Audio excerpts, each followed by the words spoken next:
Hey everybody, so as the National Contemporary Orchestra is diving into this big year, I figured let's start all of this with the most basic, most fundamental question that anybody can ask about music. And let's give it an answer. The most basic of questions when it comes to music is, what is music? Music in its most simplest form is defined as time plus sound. That's it. That's all you need are those two elements. If you have only one of those elements, then you don't really have a piece. As long as you have a defined beginning and defined end and a defined way of discerning what is supposed to be within those two endpoints, you have a piece of music. Now, when it comes to time, it can be a strict definition of it has to start at 0 seconds and end at 4 minutes and 33 seconds. Or like most pieces, it can be when the first measure of music is played and it goes until the last measure of music is played. And the timing on that could be different. Even on the same piece, it could be different by a couple seconds, depending on the conductor, the orchestra, whatever it is. But there is that definition of it'll start here and it'll end here. The important thing is when you have that time frame set, then you can go on to see what is the sound that you're expecting to hear.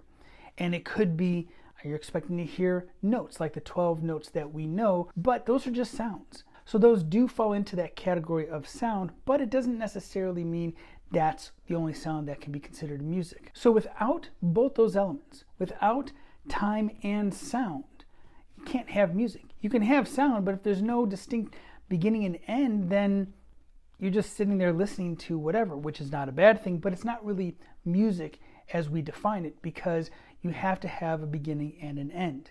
At the same time, you can have time, but if you don't have any kind of dictation of what we should be listening for, then it's just sitting there watching your watch. And really, I mean, you can do it, but meh. Two great examples of this are a piece called 4 minutes and 33 seconds, which was written in the late 1940s, early 50s by John Cage.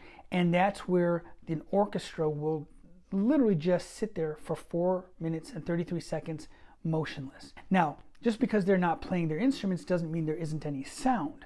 Obviously, when you're in a big concert hall and you have hundreds of people sitting there, you're going to hear something, whether it's the person next to you breathing, whether it's a cough, whether it's somebody rustling or moving in their seat.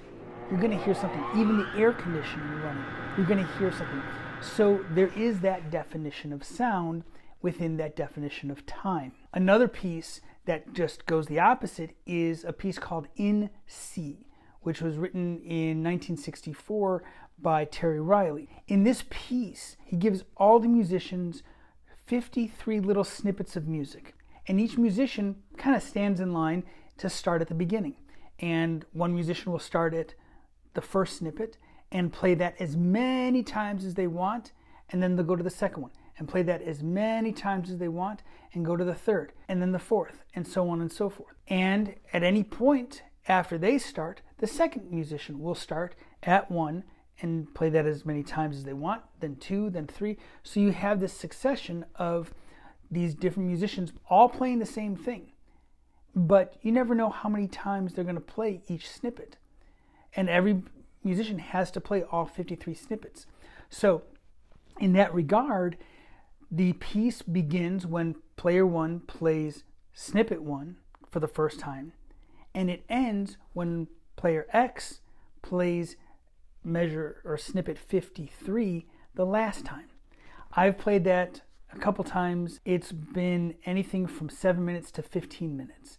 It really depends on how many musicians you have and just the general feel of it. So while it may not be as strict as 4 minutes and 33 seconds, there is, again, that definition of time and a specific sound we have to listen for. So again, those two crucial elements that help us define what music is time and sound. And admittedly, sometimes that time and sound put together is not our cup of tea, but I promise if you kind of let go a little bit and feel like, okay, we can stretch the definition a little bit more. Let's reach beyond our typical do, re, mi, fa, sol, la, ti, do notes and let some other sounds in. Again, sounds, not notes, sounds. You're going to find some really cool stuff happening.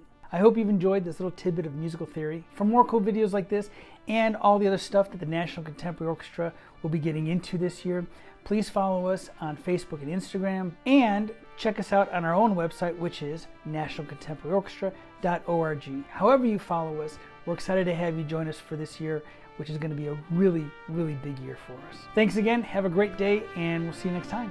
Thanks. Goodbye.